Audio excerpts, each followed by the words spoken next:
Today in class, we just went over some more of photography's history, and we went over pictorialism and modernism. We started talking about modernism. And one thing that I found out that I didn't know before was that um, modernism and photography is different from modernism in art and like other art forms like music or literature or pictures or sculptures. So I was taught that modernism meant the rejection of traditional values and some ways of using these, of like rejecting these values were by incorporating abstraction and impressionism and expressivism in um, whatever the piece was. But with photography, modernism meant more of like turning everyday objects into something that you can appreciate. So like with Paul Strand's Wall Street, um, he took a picture of people walking and of a building, but the way that the techniques that he used to take this photograph, it just seems like it's way more than just a building and people and shadows. It seems like he actually like wanted people to appreciate and to like find a meaning behind that building in Wall Street. Another theme that seems to be reoccurring in photography, which I've seen twice already, was that of lying. Well, not really lying, but just like manipulating, bending the truth a little bit to to be successful.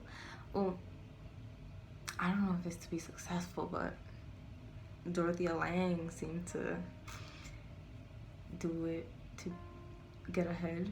Well, I don't know if she was like, if it was like a conscious thing where she lied about the migrant mother, but it seemed to work because we were talking about it still. So I don't really see a problem with it.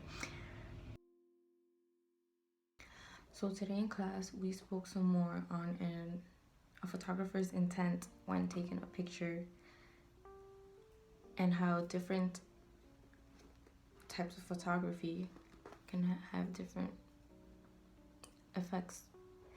Photojournalism, for example, is very susceptible to being manipulated by either the caption or just the way that the picture is cropped, or both.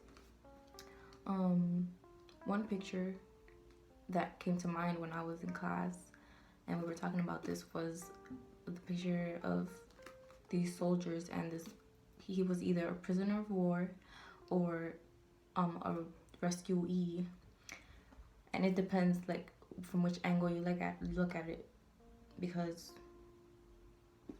on one, if you look at it from one angle, it looks like it's like a positive picture, but if you look at it from another angle, it strikes fear.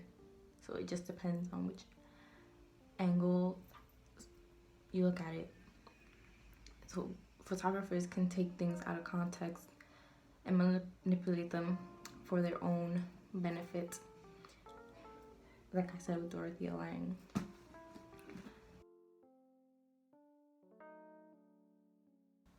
All the pictures that we talk about that bring up the issue of lying, they're iconic. So that makes me question, does it really matter if it was staged or not? What matters is the idea behind it. One other thing that I found interesting from our reading was in Paul Strand's article, or essay, The Art Motive in Photography, where he says that, where he's basically just saying that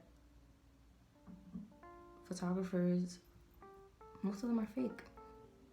They're just trying to make a name for themselves, and they're not really like taking in the art of photography. They're just taking pictures to be famous. And one line in particular, they too would like to be accepted in polite society as artists, as anyone who paints is accepted, and so they try to turn photography into something which it is not.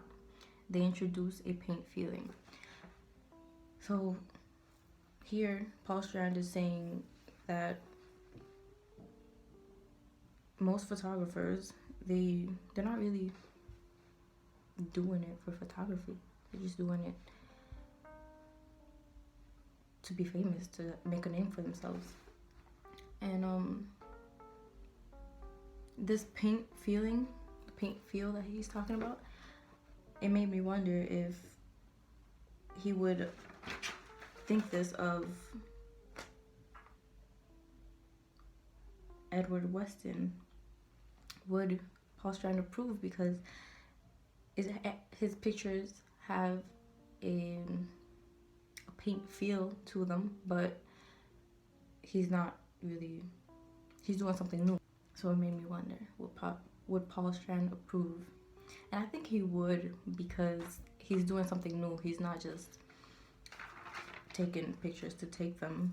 He's not turning photography into something which it is not. He's doing something new with photography. Same thing with Cindy Sherman, where she's raising issues of identity and how women are portrayed. And I feel like Paul Strand would approve, because they're exploring